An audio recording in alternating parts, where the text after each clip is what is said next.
আসসালামু আলাইকুম। প্রিয় দর্শক, শেখ হাসিনার বিচার হয়েছে। এই যে গত অগাস্ট গণ অভ্যুত্থান যেটা হয়েছিল, সে আন্দোলনের সময় যে গণহত্যা হয়েছিল এবং যে বিপুল পরিমাণ মানুষ, বিপুল সংখ্যক মানুষ আহত হয়েছিলেন, সেই ঘটনায় আন্তর্জাতিক অপরাধ ট্রাইব্যুনালে যে মামলা হয়, সেই মামলায় শেখ হাসিনার মৃত্যুদণ্ড হয়েছে, মানে মৃত্যুদণ্ডাদেশ দেওয়া হয়েছে তার বিরুদ্ধে। এবং তার আমলের যিনি স্বরাষ্ট্রমন্ত্রী ছিলেন জনাব আসাদুজ্জামান খান কামাল, তার ব্যাপারেও। এখন এটা হয়েছে এই মাসের 17 তারিখে। তারপর থেকে প্রায় 9 দিন পার হয়ে গেছে।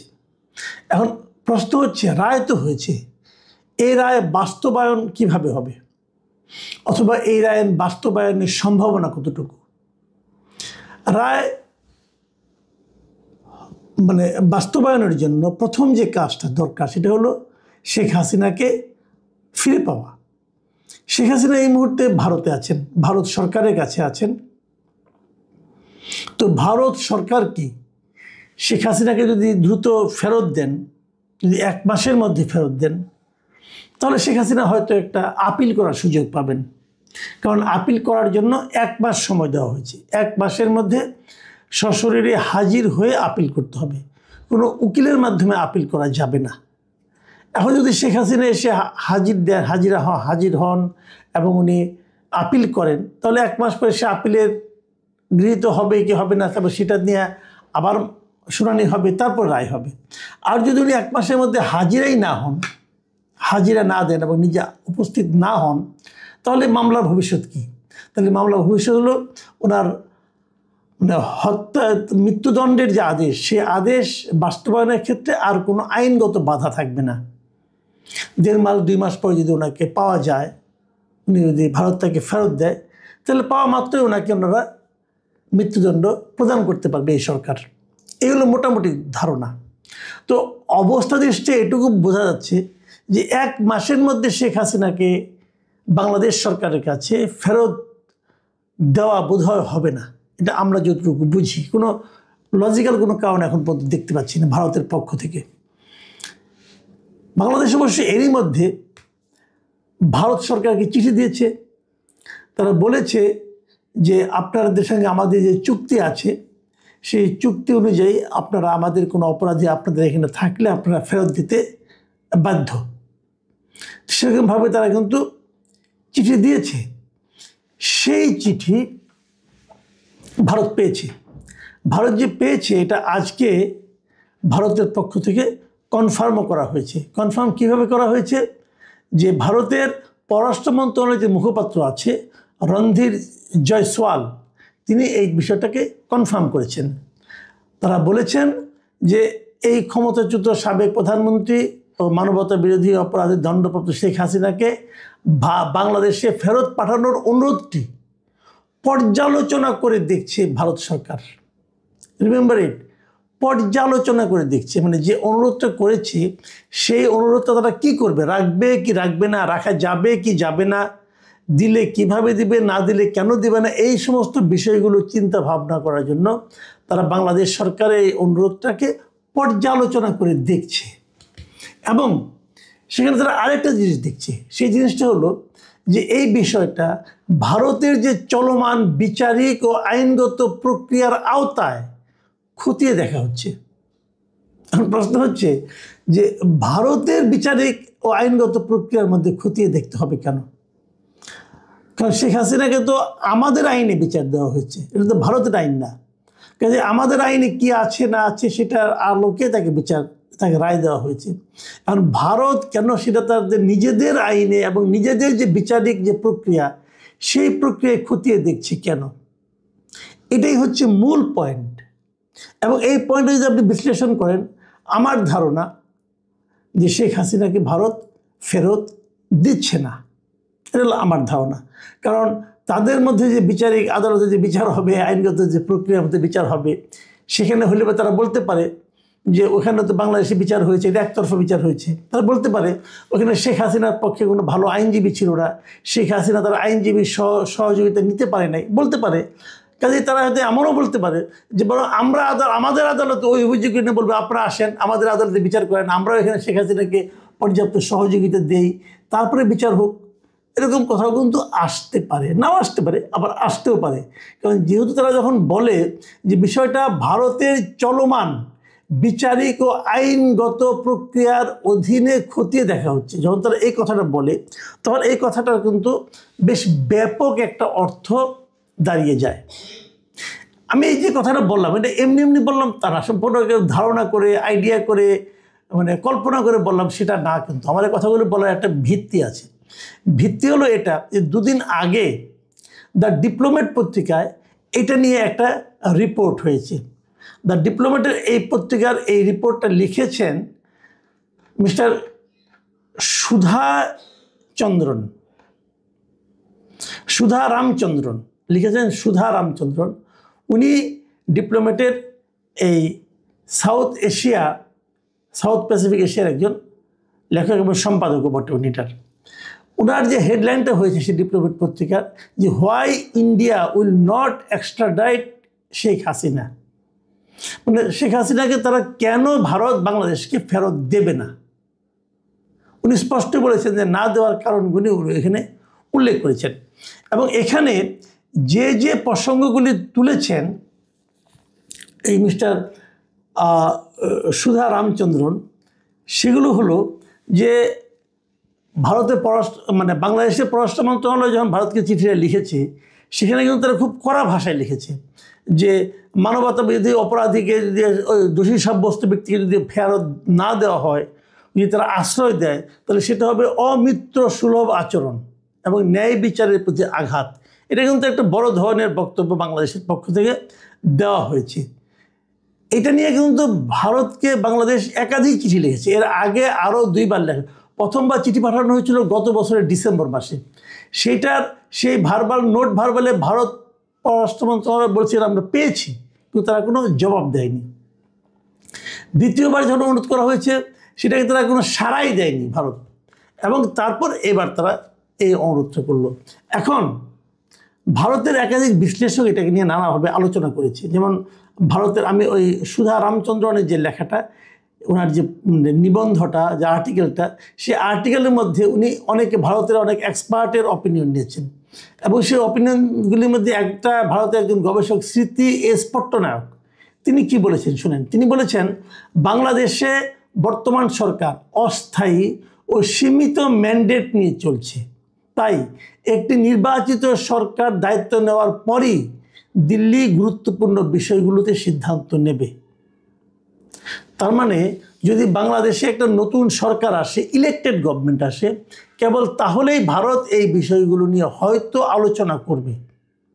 তার মানে বর্তমান ইউনূস সরকারের এই যে আহ্বান যে তাকে ফেরত পাঠান, এটা নিয়ে ভারতের কোনো মাথা ব্যথাই নাই, তারা কোনো সাড়াই দিবে না। এটা হলো স্মৃতি এস পট্টনায়কের অভিমত।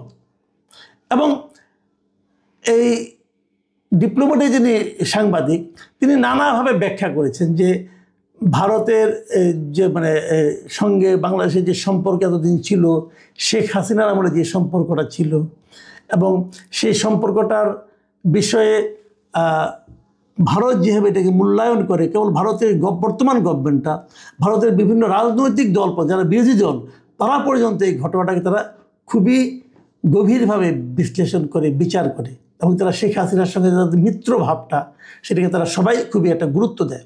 মানে এটা নিয়ে ভারতের অভ্যন্তরের কোনো চাপ নেই যে শেখ হাসিনাকে ফেরত দিতে হবে। এবং এতদিন ধরে শেখ হাসিনা সেখানে আছেন, তার মধ্যেও তাকে ফেরত পাঠানো নিয়ে যে একটু আলোচনাগুলো হচ্ছিল, ভারতের এক্সপার্টদের মতে যে রায় যখন হয়ে গেছে তখন তারা আরও শক্ত অবস্থান নিয়ে থাকবে, কারণ তারা চাইবে না তাদের এতদিনের পরীক্ষিত একজন বন্ধুকে মৃত্যুদণ্ডের মুখোমুখি পাঠাতে, এটা তারা চাইবে না। এবং তারা এটাও মনে করে যে তার বিরুদ্ধে যে মৃত্যুদণ্ডের যে আদেশটা দেওয়া হয়েছে, এটা কিছু না কিছু রাজনীতি দ্বারা প্রভাবিত। এটা হলো ভারতের এক্সপার্টদের অপিনিয়ন। এই কথা বলেছেন ডিপ্লোম্যাটের এই লেখক। এখন যদি প্রশ্ন ওঠে, যদি ভারত যদি ফেরত না পাঠাতে চায় তাহলে কোন আইন, এটা কিন্তু বলতে হবে। আমাদের সঙ্গে তাদের তো একটা প্রত্যর্পণ চুক্তি আছে, সেখানে তো একটা লজিক তো দেখাতে হবে। এবং সেই লজিকের ব্যাপারেও এই সুধা রামচন্দ্রন লিখেছেন যে 2013 সালের প্রত্যর্পণ চুক্তি থাকলেও ভারত চাইলে রাজনৈতিক চরিত্রের অপরাধ ধারা ব্যবহার করে প্রত্যর্পণ করতে অস্বীকৃতি জানাতে পারে। তার মানে আমাদের সঙ্গে যে চুক্তিটা আছে সেই চুক্তির মধ্যে একটা অপশন আছে, সেই অপশন হলো যে আশ্রয় দানকারী দেশ যারা আশ্রয় দিবে কোনো বন্দীকে, সে যদি মনে করে যে তাকে যদি আমি ফেরত পাঠাই তাহলে সে রাজনৈতিকভাবে তাকে বিচার করে তাকে সাজা দেওয়া হতে পারে। মানে তাকে যে বিচারটা করা হচ্ছে সেটা রাজনৈতিক চরিত্রের বিচার। যদি তারা মনে করে, এটা কিন্তু প্রমাণ করার দরকার নাই, তারা যদি মনে করে তাহলে তারা নাও পাঠাতে পারে। এবং তারা এখন এই ঘটনাকে সে ধরনের একটা ধারার মধ্যে তারা ঢুকাই দিতে পারে, বলতে পারে যে আমরা মনে করছি শেখ হাসিনাকে পাঠালে তাকে রাজনৈতিকভাবেই তাকে শাস্তিটা দেওয়া হবে, অতএব আমরা নাও পাঠাতে পারি। এখন যদি এরকম হয় তাহলে কি হবে? ওই যে শুরুতে যে কথাটা বললাম যে বিচারিকভাবে তারা বিশ্লেষণ করার চেষ্টা করছে, কাজে এমনও একটা অপশন আছে যে ভারত প্রশ্ন তুলতে পারে যে আপনারা যে বিচারটা করেছেন এই বিচারটা ন্যায্য হয়নি, এই বিচারের প্রক্রিয়াটা ন্যায্য হয়নি। এবং এই যে ট্রাইব্যুনাল করেছেন এই ট্রাইব্যুনালের বৈধতা নিয়েও কিন্তু জটিলতা রয়েছে। মানে এর বৈধতাটা এটা নিয়ে কিন্তু আমাদের এখানে দু একজন এর মধ্যে প্রশ্ন তুলেছেন। যেমন আপনারা জানেন যে বিএনপির যিনি একজন নেতা আপনার অ্যাডভোকেট ফজলুর রহমান, উনিও সিনিয়র আইনজীবী, উনি কিন্তু প্রশ্ন তুলেছেন যে শেখ হাসিনা আপনারা বিচার করেন কোনো সমস্যা নাই, কিন্তু এই ট্রাইব্যুনালে কেন? এই ট্রাইব্যুনালটা তো এ ধরনের অপরাধের বিচারের জন্য নয়। এই ট্রাইব্যুনাল তো গঠন করাই হয়েছিল যে পাকিস্তানের সঙ্গে যে যুদ্ধটা হয়েছিল ৭১ মুক্তিযুদ্ধ, সেই যুদ্ধের যারা অপরাধী, মানবতা বিরোধী অপরাধী, তাদের বিচারের জন্য। এটা তো এই ধরনের অপরাধী আপনি এটা অন্য আদালতে করেন, এর জন্য একটা আলাদা স্পেশাল ট্রাইব্যুনাল গঠন করতে পারতেন, তা করেন। তা না করে এই ট্রাইব্যুনালে করলেন কেন? ওনার বক্তব্য ছিল এটা ছিল এক ধরনের প্রতিহিংসার জন্য এটা করা হয়েছে। কারণ লক্ষ্য করবেন এই ট্রাইব্যুনালে যখন নাকি ওই মুক্তিযুদ্ধের সময়কার মানবতা বিরোধীদের বিচার হয়, তখন সেই বিবাদী যারা ছিল, যাদের বিরুদ্ধে অভিযোগ, তাদের যে উকিল ছিল ডিফেন্স লয়ার, তিনি কিন্তু এখন আবার চিফ প্রসিকিউটর হয়েছেন। এখানে কিন্তু একজনের প্রতিহিংসার ব্যাপার সবাই কিন্তু থাকতে পারে বলে উনি অভিযোগ করেছেন। কাজেই এইখানে কিন্তু ভারত কিন্তু সে একই কথা বলছে। তারা বলছে যে এই ট্রাইব্যুনালেরই বৈধতা নিয়ে কিন্তু জটিলতা আছে। এবং তারপর তারা এটাও বলছে যে এমনকি যদি দিল্লি ইতিবাচক সাড়াও দেয়, মানে দিল্লি যদি মনে করে না তারা হাসিনার অপরাধের বিষয়টা নিয়ে গুরুত্ব দিচ্ছে, হাসিনা অপরাধ করেছেন বলে ভাবছে, অথবা বাংলাদেশের এই চিঠির প্রেক্ষিতে যদি ইতিবাচক সাড়া দেয়, তখনও দিল্লি বলতে পারে যে এই অপরাধের জন্য ভারতের আদালতে পূর্ণাঙ্গ প্রত্যর্পণ শুনানি হবে, যেখানে শেখ হাসিনা আত্মপক্ষ সমর্থনের সুযোগ পাবেন। মানে তাকে ফেরত পাঠাবে কি পাঠাবে না এটা নিয়ে ওখানে শুনানি হবে। এবং সেই শুনানিতে শেখ হাসিনার পক্ষে কোনো না কোনো অ্যাডভোকেট, কোনো না কোনো আইনজীবী লড়বেন এবং তিনি হয়তো প্রমাণের চেষ্টা করবেন যে শেখ হাসিনাকে ফেরত পাঠালে উনি রাজনৈতিকভাবে প্রতিহিংসার শিকার হতে পারেন। তো এই যদি হয় তাহলে কি হবে? ভারত এখন এই যে চিঠি দিয়েছে, সম্ভবত এই চিঠির তারা খুব স্পষ্ট কোনো জবাব দেবে না, আমার যেটা ধারণা। তারা অপেক্ষা করবে যে একটা নিয়মিত ইলেকটেড গভর্নমেন্ট আসার পরেই এটা নিয়ে আলোচনা করতে। বাংলাদেশ সম্ভবত ঘুরে দাঁড়িয়েছে। এদেশের মানুষের মধ্যে যেভাবে মুক্তিযুদ্ধের যে আবেগ, অনুভূতি, স্বাধীনতা এবং সার্বভৌমত্ব সম্পর্কে মানুষের যে শ্রদ্ধাবোধ এবং আমাদের মহান মুক্তিযুদ্ধে যারা অনবদ্য অবদান রেখেছিলেন সে সকল মুক্তিযোদ্ধা, তাদেরকে যারা সহযোগিতা করেছেন, এই কথাগুলো ইদানিংকালে এতটা গুরুত্বের সঙ্গে, এতটা সম্মানের সঙ্গে উচ্চারিত হয়েছে বা হচ্ছে, যা 1991 সনের পর থেকে আমরা কখনো দেখিনি। আমাদের মুক্তিযুদ্ধ আমাদের গর্ব। আমাদের মুক্তিযুদ্ধের যে ইতিহাস সারা পৃথিবীর মুক্তিকামী মানুষের জন্য একটি অনন্য উদাহরণ। গত কয়েকশো বছর বিভিন্ন সাম্রাজ্যবাদী শক্তির হাত থেকে যারা স্বাধীনতা অর্জন করেছেন, এ সকল স্বাধীনতার একটা বিরাট অংশ অর্জিত হয়েছে উইল ফোর্সের মাধ্যমে, দলিলের মাধ্যমে এবং স্বেচ্ছায়। সাম্রাজ্যবাদী শক্তিগুলো চলে গেছে। ভারত স্বাধীন হয়েছে আন্দোলনের ফলে নয়। আন্দোলন সুদীর্ঘ ভূমিকা ছিল, কিন্তু ব্রিটেন দ্বিতীয় বিশ্বযুদ্ধের পরে যেভাবে দেউলিয়া হয়ে পড়েছিল এবং তাদের ট্রেজারিতে এমন অবস্থা হয়েছিল যে দ্বিতীয় বিশ্বযুদ্ধের পর একটা জেনারেল ইলেকশন করবেন ইংল্যান্ডে, এই অবস্থা উইনস্টন চার্চিল সরকারের ছিল না। ফলে পৃথিবীর প্রথম তত্ত্বাবধায়ক সরকার ইংল্যান্ডে চালু হয়। যুদ্ধের পরে ব্রিটিশ পার্লামেন্ট সিদ্ধান্ত নেয় যে বর্তমান উইনস্টন চার্চিলের যে সরকার, এটি তত্ত্বাবধায়ক সরকার রূপে কর্মপরিধি চালাবে এবং অর্থনৈতিক অবস্থা অর্থাৎ ইলেকশন করার যে টাকা,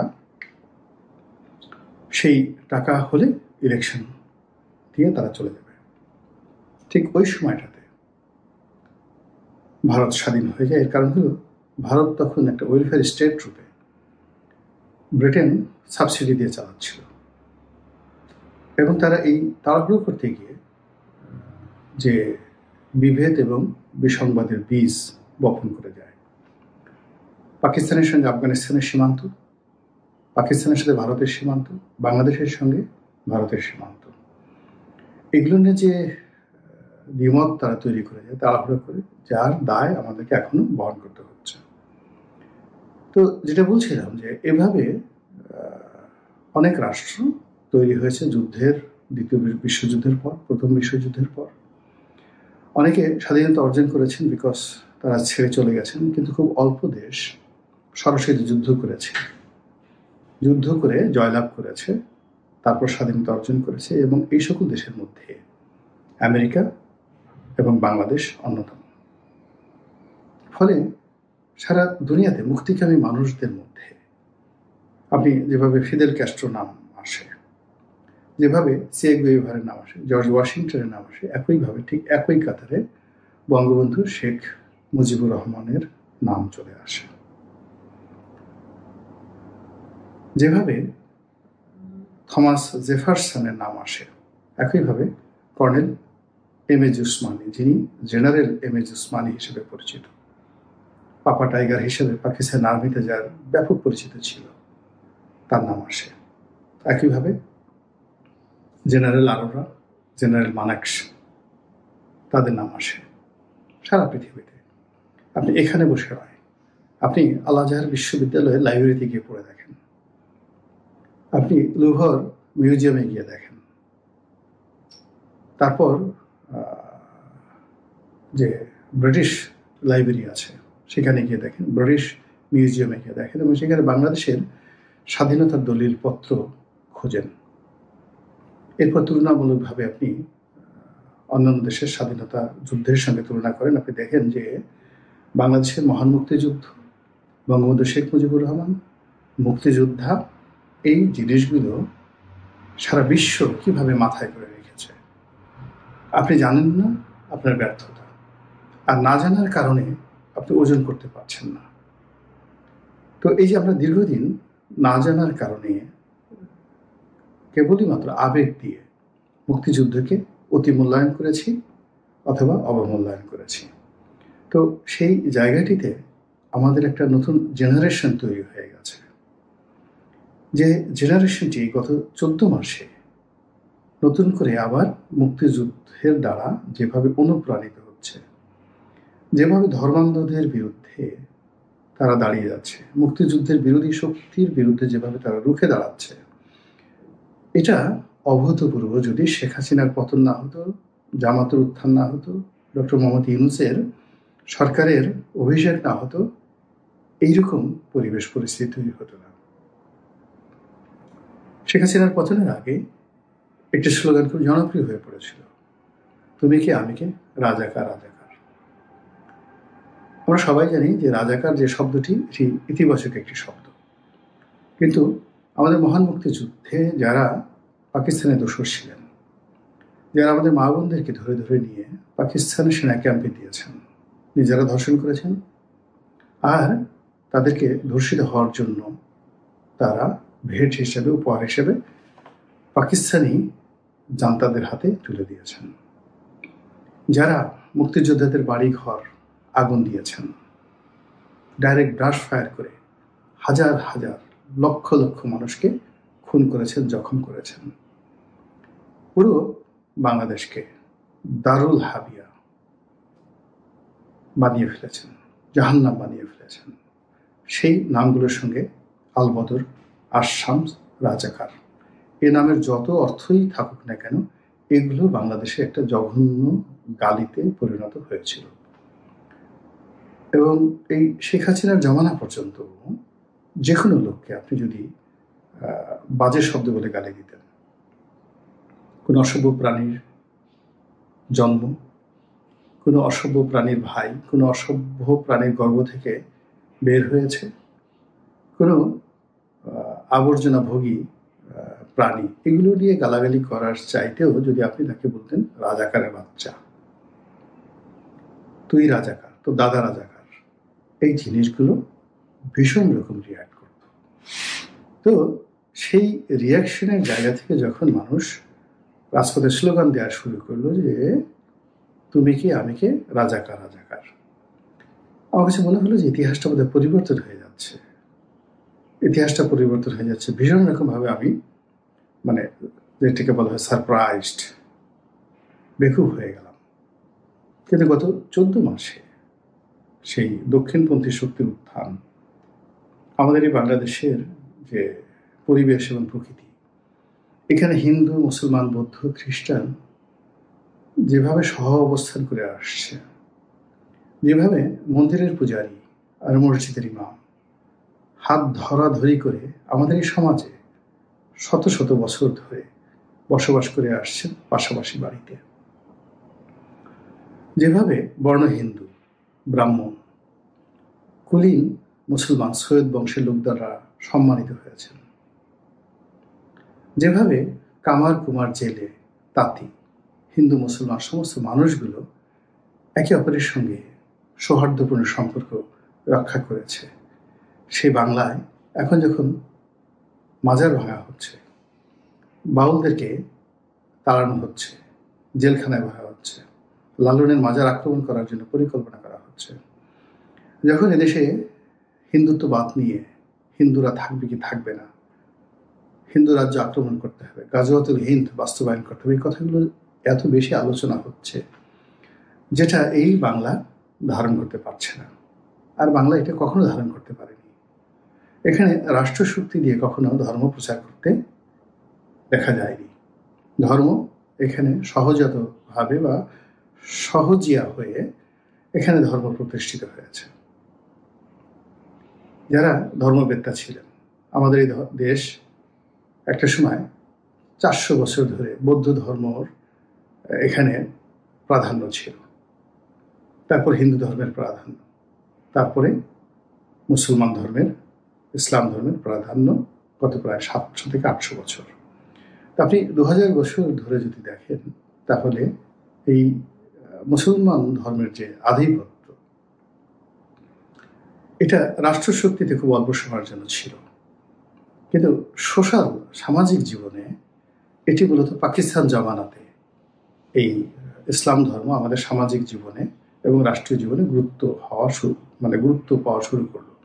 কিন্তু ব্রুট মেজরিটি থাকা সত্ত্বেও আমাদের এখানে ব্রিটিশদের 200 বছরে, মুঘলদের 350 বছরে, তারপরে স্বাধীন সুলতানি আমলের সেই সময়কালগুলোতে কখনোই এখানে রাষ্ট্রশক্তিতে ইসলামপন্থী রাজাবাসা থাকা সত্ত্বেও সমাজে কখনই আজকের দিনের মতো ধর্মভিত্তিক কোনো উগ্রতা এই সমাজে ছিল না। পাকিস্তান থেকে সেটা এসছে। তো স্বাধীনতার পরে যে কয়বার আওয়ামী লীগ ক্ষমতায় এসেছে, তারা চেষ্টা করেছে এই দক্ষিণ পন্থাটিকে দমন করে হোক, পীড়ন করে হোক, কিংবা ধর্মনিরপেক্ষ নীতিটিকে চাঙ্গা করে হোক, এই সমাজের যে হৃদয়, এটিকে পুনরুজ্জীবিত করার। তারা কখনো পেরেছে, কখনো পারেনি, কখনো বাড়াবাড়ি করেছে, কখনো ভুল করেছে, এটা স্বীকার করতেই হবে।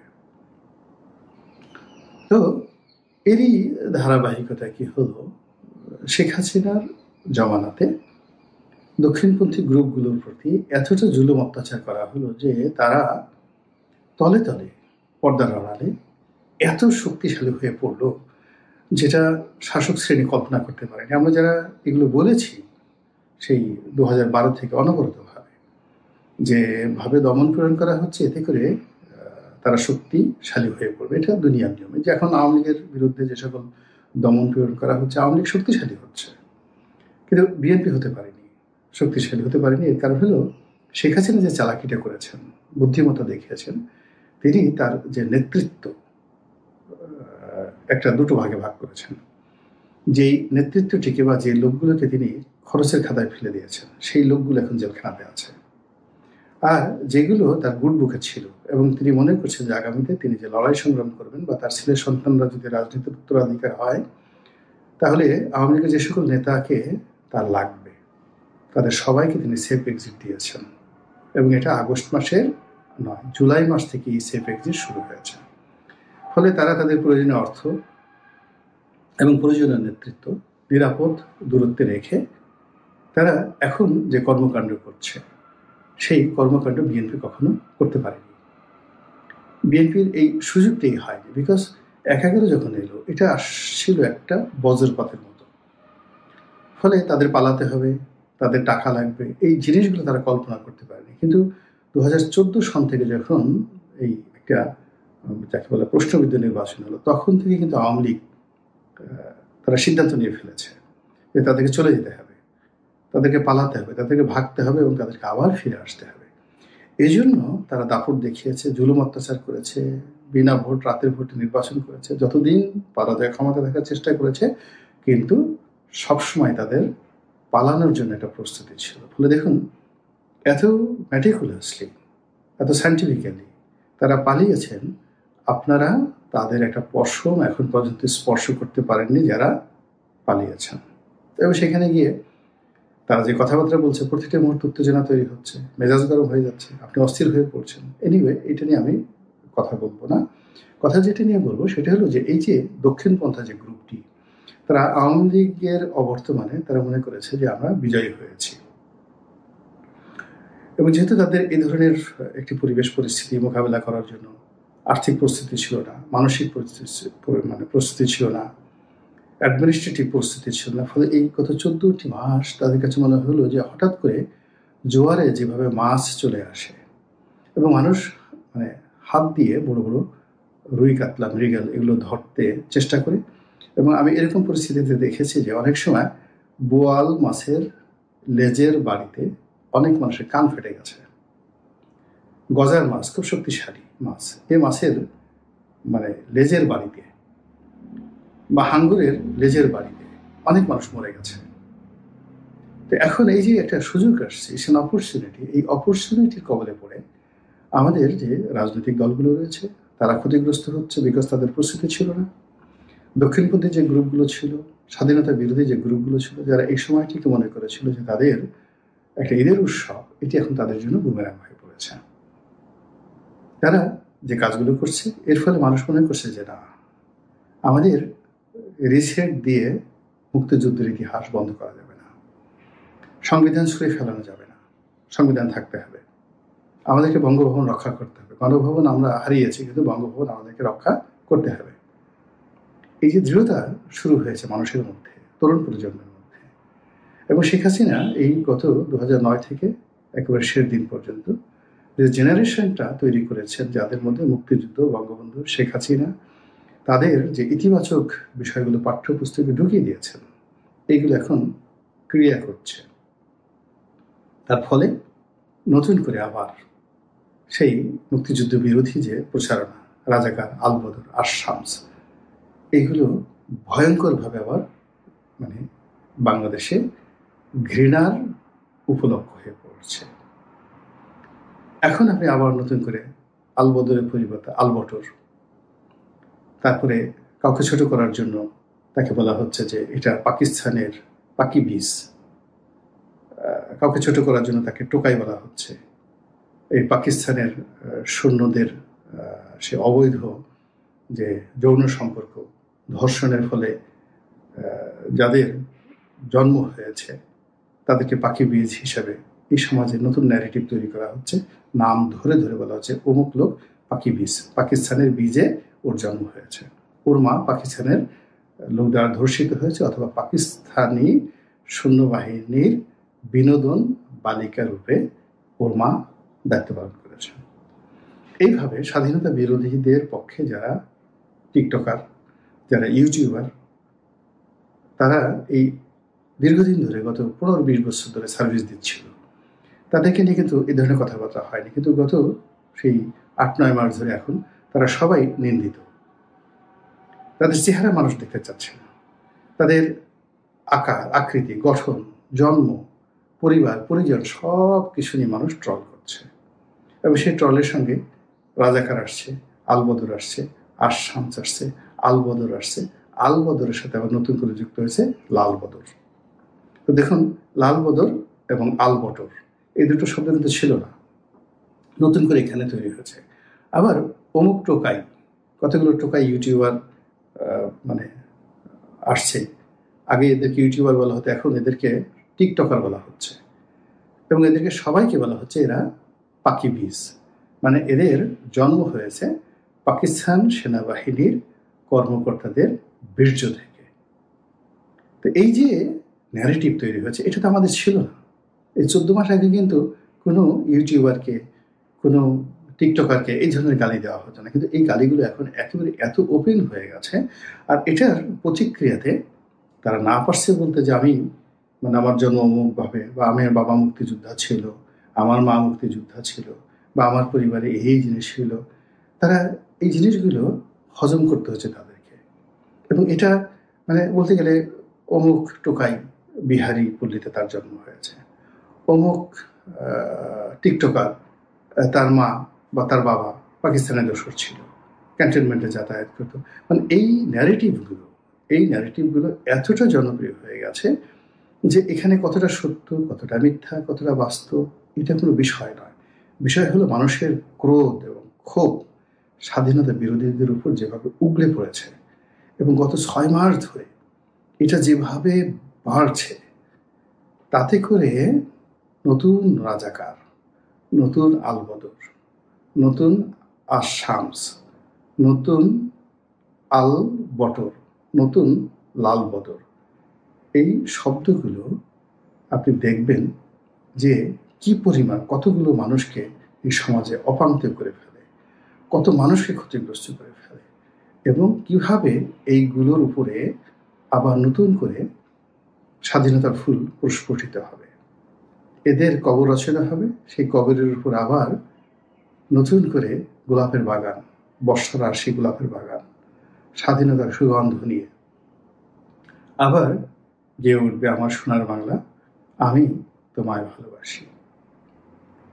এই যে মুক্তিযুদ্ধের সময়ের যে অজেয় গানগুলো, আমার সোনার বাংলা, আমি তোমায় ভালোবাসি, আরো কত গান, শুনে একটি মুজিবরের তরে, লক্ষ মুজিবর, এই যে গানগুলো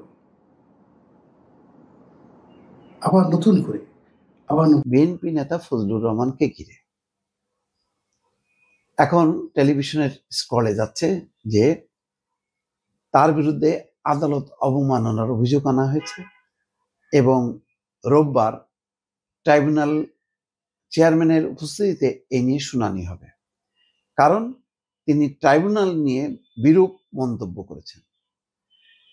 আমার মনে হয় যে তিনি বলছেন যে ট্রাইব্যুনালের বিচার মানি না। চ্যানেল 24 এর মুক্ত বাক অনুষ্ঠানে তিনি মন্তব্য করেছেন।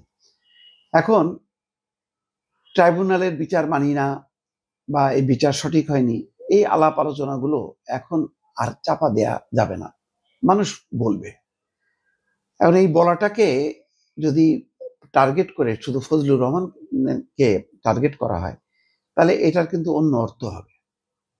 তো ট্রাইব্যুনাল নিয়েও তো অনেক রকম কথা হচ্ছে না। ট্রাইব্যুনালে ওই যে বলা হলো একজন মানে জিয়াউল হাসানের বোনকে লক্ষ্য করে যে আপনি চুপ থাকেন, হ্যাঁ, আপনাকেও আসামি করা হতে পারে। এবং জিয়াউল হাসানের অনেক অপকর্মের সাথে তার বোন আইনজীবী, সেও যুক্ত। তো এটা নিয়েও তো বিবিসি বাংলা পর্যন্ত রিপোর্ট করছে। তো এখন আলাপ আলোচনা সমালোচনা হবে, ট্রাইব্যুনালের কাজ সঠিকভাবে বিচার করে যাওয়া। আর তার বাইরে যারা অবজারভার আছে রাজনীতি তারা সমালোচনা করবে এই কারণে সমালোচনা না থাকলে আপনি কিন্তু ঠিক থাকবেন না।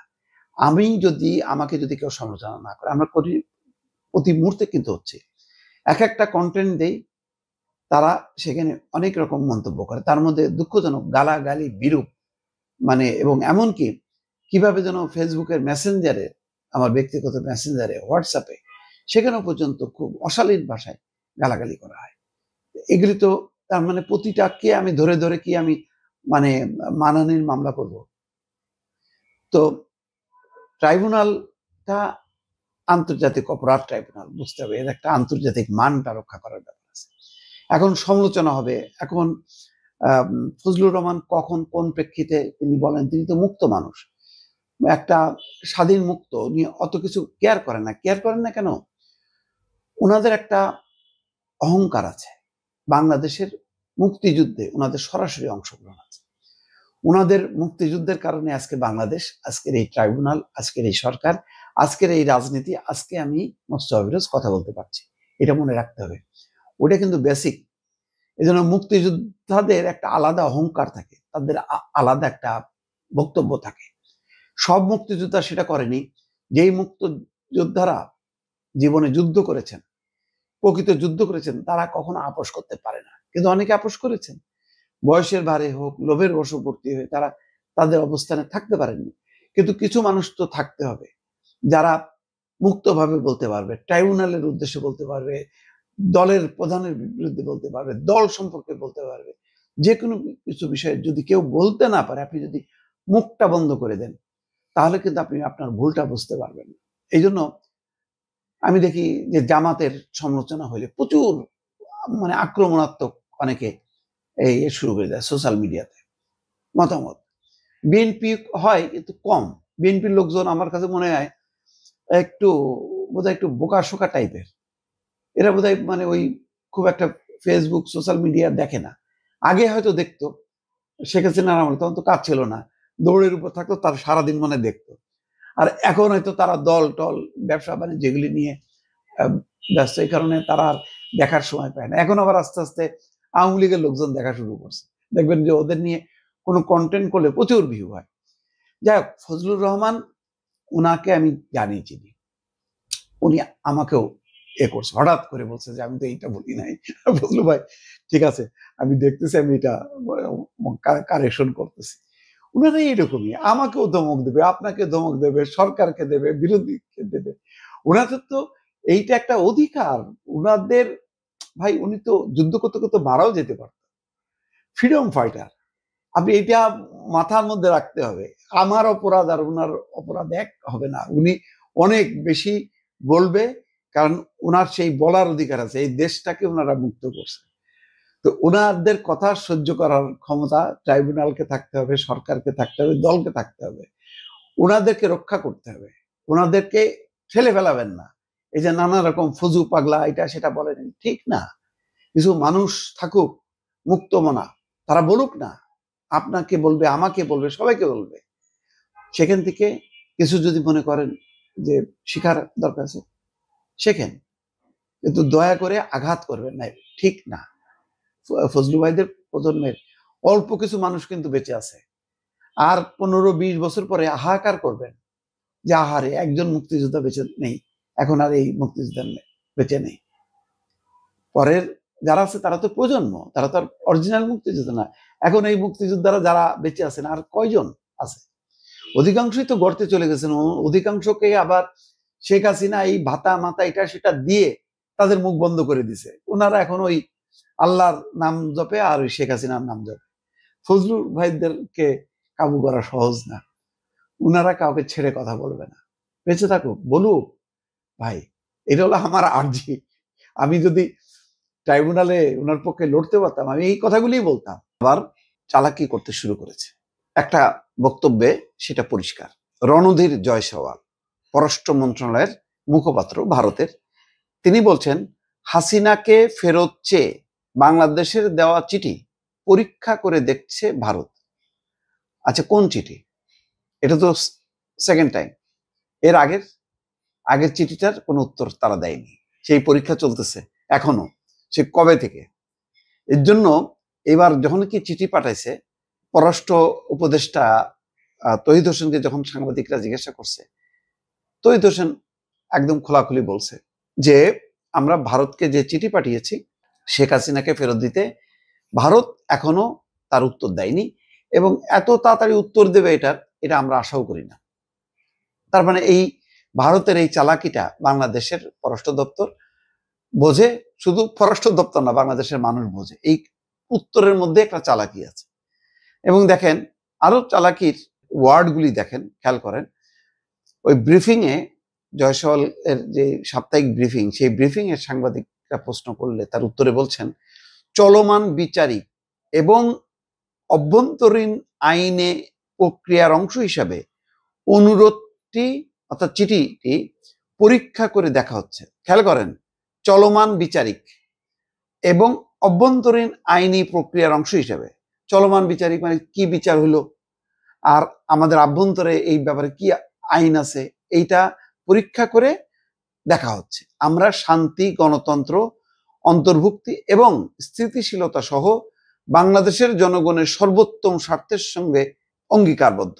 এই লক্ষ্য অর্জনে আমরা অব্যাহতভাবে সব অংশীজনের সঙ্গে গঠনমূলকভাবে যুক্ত থাকব। এই পুরো শব্দগুলো, বাক্যগুলো, এগুলো হলো ফেক টার্ম, এগুলো হলো অর্থহীন। অর্থাৎ আপনি যখন পাশ কাটায় যাবেন তখন এইরকম নানান রকম পেঁচানো কথাবার্তা বলবেন। এটা হয়েছে ঠিক তাই। তহিদ হোসেন বলছেন, শেখ হাসিনাকে ফেরত চেয়ে পাঠানো চিঠির জবাব এখনো আসেনি। দুপুরে পররাষ্ট্র মন্ত্রণালয় সাংবাদিকদের এই কথা বলছেন। তার মানে ভারত আসলে, যেটা সমস্ত বিশ্লেষকরা এবং গণমাধ্যম ভারতেরই, তারাই বলছেন যে দিল্লি শেখ হাসিনাকে বাংলাদেশে ফেরত পাঠাবে না, কারণ দিল্লি এত বেশি অঙ্গীকারবদ্ধ শেখ হাসিনা এবং আওয়ামী লীগের কাছে, শুধু এখন না, সেই স্বাধীনতার ৭১ সাল থেকে যেই পাকিস্তান ভাঙলো, ভারত সুবিধা পেল, ভাঙলো কার নেতৃত্বে? আওয়ামী লীগের নেতৃত্বে। সুতরাং আওয়ামী লীগ তার বন্ধু, হিসাব পরিষ্কার। এখন এই যে আফগানিস্তান যে শাসকরা আছে, তারা যদি পাকিস্তানের সাথে যুদ্ধ করে, তো যত যুদ্ধ করবে তত বেশি আফগানিস্তান ভারতের বন্ধু হবে। যদি পাকিস্তান ভাগ করতে পারে আরো খুশি হবে। তো ওইরকমই বিষয়টা ভাবেন। যদিও আমাদের জন্য এটা মুক্তিযুদ্ধ ছিল, আর তাদের জন্য ছিল হলো এটা, মানে ভেঙে গেল পাকিস্তান, শক্তি কমে গেল। তারা কিন্তু ওইভাবেই বিবেচনা করছে। এই জন্য তারা বলে ৭১ সালে এটা হচ্ছে মানে পাক ভারত যুদ্ধ, এটা বাংলাদেশের স্বাধীনতা যুদ্ধ সংগ্রাম, এটাকে তারা স্বীকৃতি দেয় না ভারত। তো যাই হোক, এটা অন্য আলোচনা। তো ওই মানে আমল থেকে যেহেতু আওয়ামী লীগের উপর ভর করে এরকম পাকিস্তান ভাঙা, তারপরে হচ্ছে ৭৫-এর পর সেই বন্ধু দলকে, তাদের ক্ষতিগ্রস্ত পরিবারকে, শেখ হাসিনা রেহেনাকে টানা ৬ বছর তাদের দেশে আশ্রয় দেয়া, রাখা, ভরণ পোষণ খরচ দেয়া, সবকিছু তো করছে ভারত। তো এখন এইরকম একটা অবস্থা, ১৫ বছর যেভাবে নিরাপত্তা, বাণিজ্য, স্বার্থ সবকিছু বিকায় দিছে ভারতকে, তো ভারত তাকে রক্ষা করবে না। এইরকম বন্ধুকে যদি রক্ষা না করে, তাহলে তো ভারত অন্য বন্ধু দেশগুলো বা শক্তিগুলোর কাছে বিশ্বাসঘাতক হিসেবে প্রমাণিত হবে। আফগানিস্তানই তো আর বিশ্বাস করবে না। এখন যেই শাসকরা আছে, তালেবান শাসকরা, তারাই তো আর বিশ্বাস করবে না। সুতরাং এখানে অনেকগুলো ব্যাপার আছে, আভ্যন্তরীণ ব্যাপার তো আছেই, যে মানে অসাধারণ কৃতজ্ঞ তারা, যেমন কংগ্রেস তেমন বিজেপি। কংগ্রেস বেনিফিশিয়ারি ছিল সেই ৭১ সাল থেকে, আর বিজেপি গত ১৫ বছরে তার নিরাপত্তা, বাংলাদেশের স্বাধীনতা, সার্বভৌমত্ব সবকিছু তো ভারতের হাতে তুলে দিছে। তো এইরকম মজা আর কে পাবে? তো দুই মজা এক হয়ে গেছে, কংগ্রেস আর বিজেপি। আর ছোটখাটো দলগুলো তো বোঝাচ্ছেই যে ভারতের বন্ধু হচ্ছে আওয়ামী লীগ এবং শেখ হাসিনা। সুতরাং আভ্যন্তরীণভাবে তার যথেষ্ট সে শক্তি রাখে এই বিষয়ে, যে কোনো সমস্যা হবে না, কোনো চাপ আসবে না। তো এই বলে বলিয়ান হয়ে, এবং আওয়ামী লীগকে টাইম টু টাইম ব্যবহার করা, যখন বাংলাদেশ কথা শুনবে না, যখন কি কূটনৈতিক সম্পর্ক একেবারে খারাপের দিকে, তখন হাসিনাকে দিয়ে বক্তৃতা দেওয়া হবে এবং বলা হবে যে রুখে দাঁড়াও ইউনূস সরকার বা পরবর্তী নির্বাচিত সরকার, সেই সরকারের পতন ঘটাও, এইসব কাজ কারবার করবে। সুতরাং আজকে এই যে উত্তরটা দিল, যে পরীক্ষা করে দেখছি, এটা হচ্ছে একটা চালাকি মার। গয়না খুব গুরুত্বপূর্ণ। গয়না রাখতে আমরা সাধারণত বাক্স ব্যবহার করি, কারণ বাক্স না ব্যবহার করলে ভেঙে যায়, চাপ খেয়ে যায়, গয়নাটা নষ্ট হয়। তাহলে কত কত বাক্সে তিনি ওই 832 ভরি গয়না ওই দুটো মাত্র লকারে, মানে লকারের সাইজগুলো কল্পনা করুন, ওটুকু দুটো লকারে কিনা 832 ভরি গয়না জায়গা পেয়ে গেল। আর বাংলাদেশের মতো দেশে ইউনূস রাজত্বে সাবেক প্রধানমন্ত্রীকে এমন হাতে নাতে ধরা গেল 832 ভরি গয়না নিয়ে, কিন্তু সেই 832 ভরি গয়নার কোনো করে বাংলাদেশের সংবাদ মাধ্যমে দাবানলের মতো ছড়িয়ে দেওয়া হলো এ খবর, যেদিন ঢাকার প্রাণ কেন্দ্রে করাইল বস্তিতে 5 ঘন্টারও বেশি সময় ধরে দাও দাও করে আগুন জ্বলছে, 19-20টি ফায়ার সার্ভিসের ইউনিট গিয়েও আগুন নেভাতে পারছে না। আর করাইল বস্তিতে বসবাসকারী লাখ লাখ দরিদ্র মানুষের কি উপায় হবে, তাদের বসতির কি উপায় হবে, তাদের জীবন জীবিকার কি উপায় হবে, কত ক্ষয়ক্ষতি হলো ওই করাইল বস্তিতে, আর আগুনটা লাগতে পারলো কি করে, এসব নিয়ে আলোচনা যখন আসলে মুখ্য হবার কথা। 16 মাস ধরে ইউনূস রাজত্ব চলছে। 2024-এর আগস্টে এসে ইউনূস সরকার ক্ষমতা নেওয়ার পর থেকে মানে কোনোভাবে শেখ হাসিনার কোনো ব্যক্তিগত গোপনীয়তা রক্ষা হয়েছে বা আইনে তিনি যেসব সুরক্ষা পান সেসব রক্ষার কোনো চেষ্টা হয়েছে, তার সম্মান মর্যাদা রক্ষার কোনো চেষ্টা হয়েছে, তার কোনো প্রমাণ বা এমন কোনো অভিযোগ ইউনূসের পরম শত্রুও তুলতে পারবেন না। এবং যেখানে ইউনূস রাজত্বে অবাধে, মানে শেখ হাসিনা শেখ রেহানার দান করে দেওয়া 32 নম্বরের বাড়ি থেকে শেখ হাসিনার মানে স্বামীর বাড়ি, শেখ হাসিনার বিবাহ সূত্রের বাড়ি, সুধা সদন লুটপাট হয়েছে, ভাঙচুর হয়েছে, আগুন দেওয়া হয়েছে। শেখ হাসিনাদের গাজীপুরে তাদের বাপের আমলে পাওয়া যে জমি, সেই জমির ওপর তোলা যে ভবন, সেটার ছবি এমন ভাবে পত্রপত্রিকায় কথায় কথায় ছাপা হচ্ছে যে মনে হতেই পারে যে শেখ হাসিনাদের মাথার উপরে ছাদও ছিল না শেখ হাসিনা এবং আওয়ামী লীগ ক্ষমতায় আসার আগ পর্যন্ত। এহেন দেশে কি করে শেখ হাসিনার লকারে 832 ভরি সোনার গয়না এতদিন অনাবিষ্কৃত থাকলো, সেই প্রশ্নটা আসলে যে কোনো যুক্তিবাদী বুদ্ধিমান, মানে মাথায় ঘটে কিছু মাত্র ঘিলু আছে সেই ব্যক্তির নিশ্চয়ই উঠবে।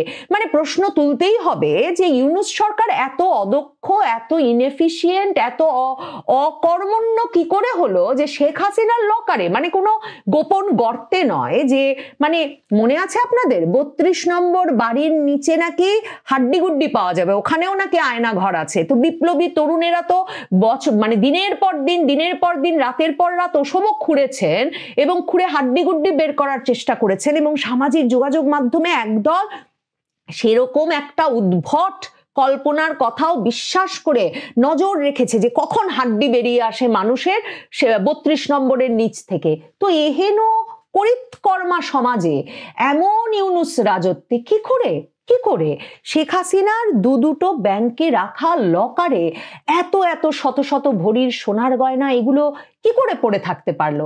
আর কেনই বা এমন দিনে, যেদিন কিনা করাইল বস্তিতে আগুন লেগেছে এবং সামাজিক যোগাযোগ মাধ্যমে এমন খবরও ছড়িয়ে পড়ছিল যে ওই করাইল বস্তিও নাকি, মানে যেভাবে আর কি বাংলাদেশ জুড়ে বন্দর টন্দর দিয়ে দেওয়া হচ্ছে, ইউনূস নিজের সম্পদ মনে করে এক এক দেশের এক এক কোম্পানিকে ডেকে যেভাবে দিয়ে দিচ্ছেন, এমন কথা শুনছিলাম যে মহাখালীর ওই বিরাট এলাকা নাকি একটা হাইটেক কোম্পানিকে বিনিয়োগের জন্য বিদেশি বিনিয়োগ নাকি একদম অপেক্ষা করছে, সে বিষয়েও নাকি ইউনূস আর তার পারিষদ বর্গের ভেতরে একটা আলোচনা চলছে, সেজন্য নাকি আগুন ধরিয়ে দেওয়া হয়েছে।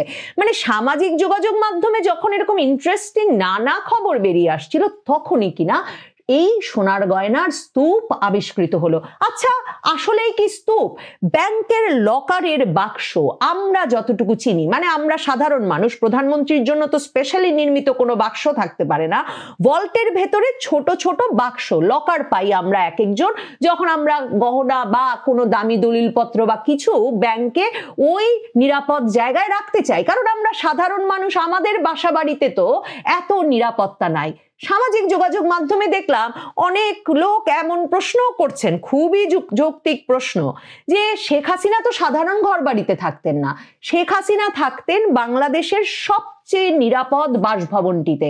তাহলে সবচেয়ে নিরাপদ যে স্থাপনায় তিনি থাকতেন, সেই স্থাপনায় একটা সিন্দুকের মধ্যে শত শত ভরি সোনার গয়না না রেখে তিনি কেন তিনি ব্যাংকের লকারে আমার আপনার মতো সোনার গয়না রাখতে যাবেন?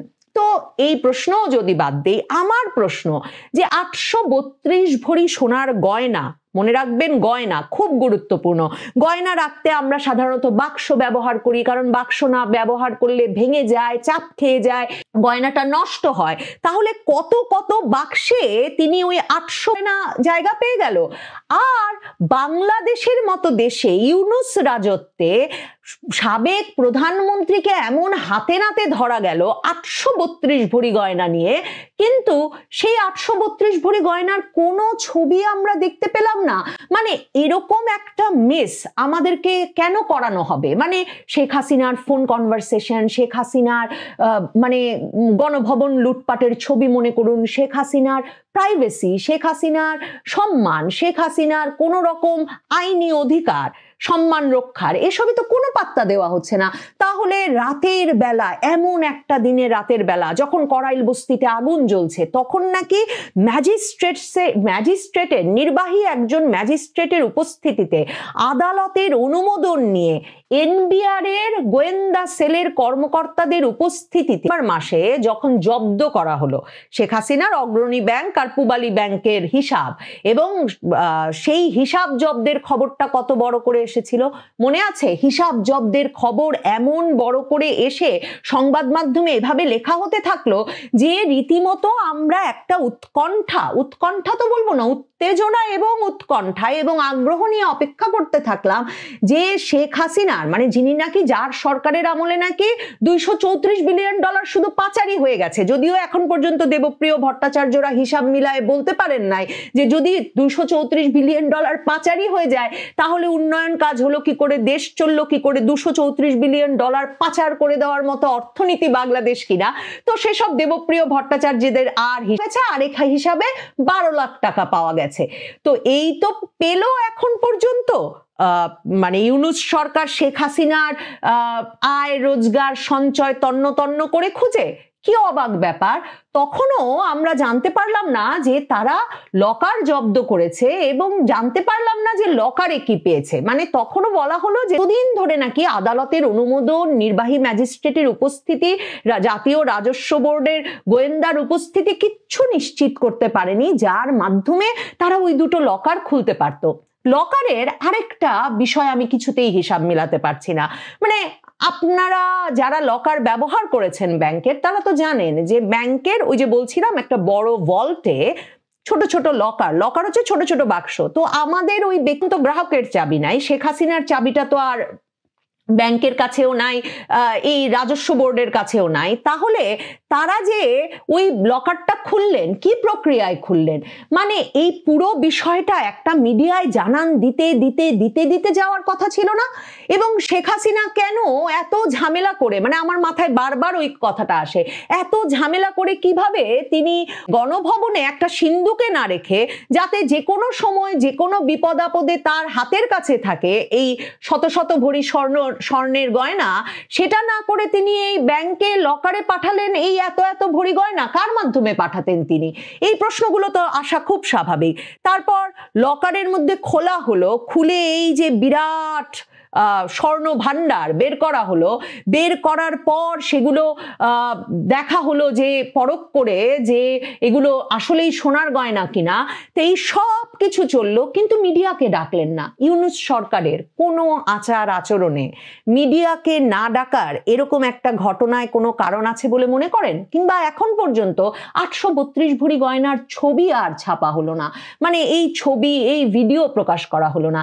এর কি কোনো যুক্তিসঙ্গত কারণ থাকতে পারে বলে আপনাদের মনে হয়? এখন স্বর্ণের যে বিরাট মূল্য, সেই মূল্য অনুযায়ী দেখা যাচ্ছে 15 থেকে 17 কোটি টাকা, মানে প্রায় তো 2 লাখ টাকা করে ভরি।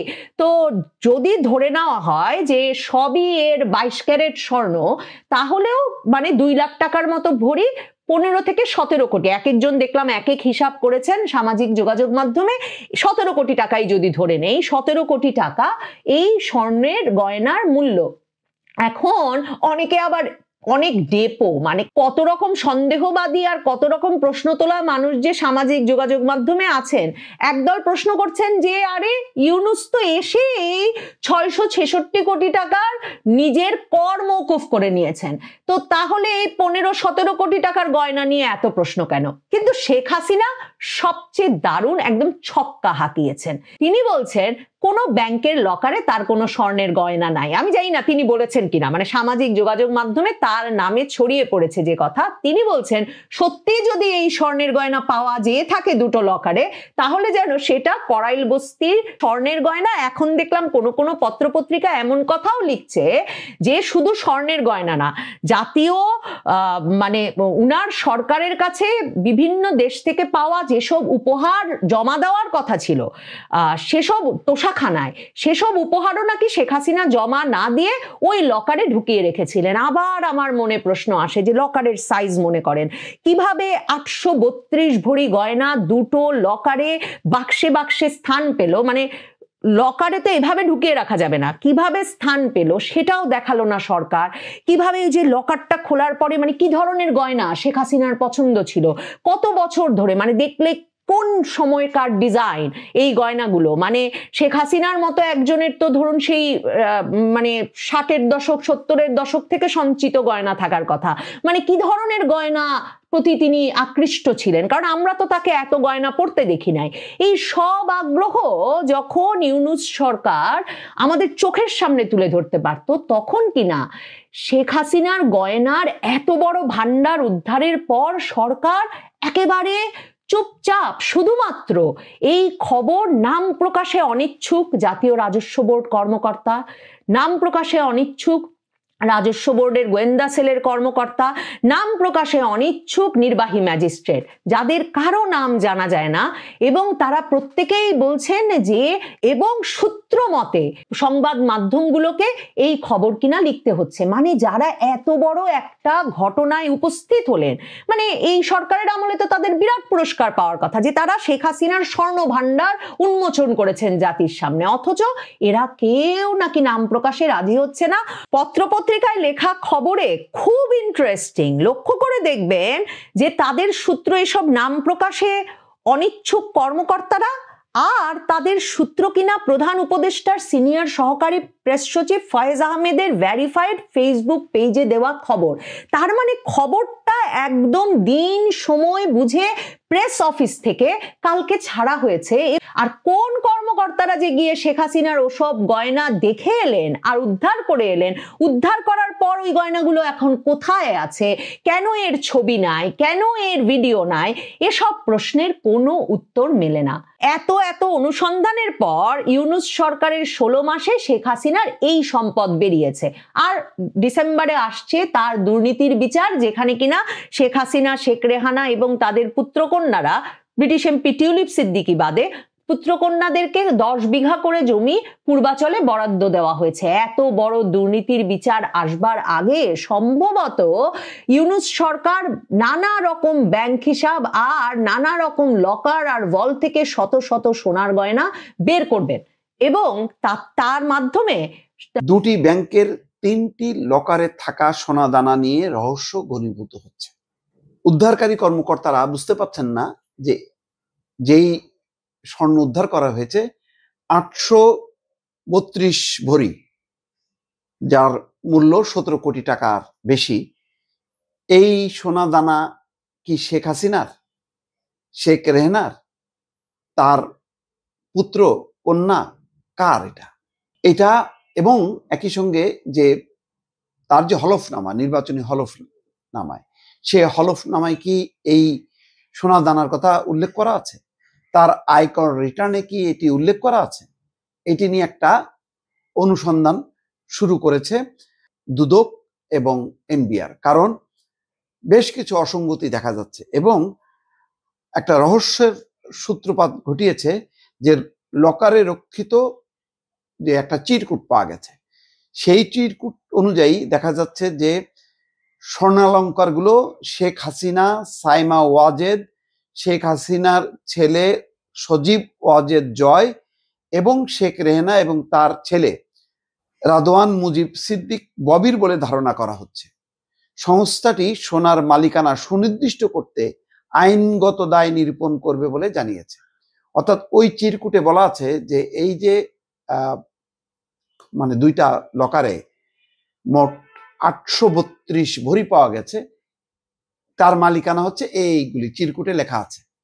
এবং সেখানে দেখা যাচ্ছে যে অগ্রণী ব্যাংকের প্রিন্সিপাল শাখায় শেখ হাসিনা এবং সাইমা ওয়াজেদের নামে থাকা একটা লকারে 422 ভরির কিছু বেশি সোনা পাওয়া গেছে এবং শেখ হাসিনা এবং শেখ রেহনার নামে থাকা আরেকটি লকারে পাওয়া গেছে 410 ভরি সোনা।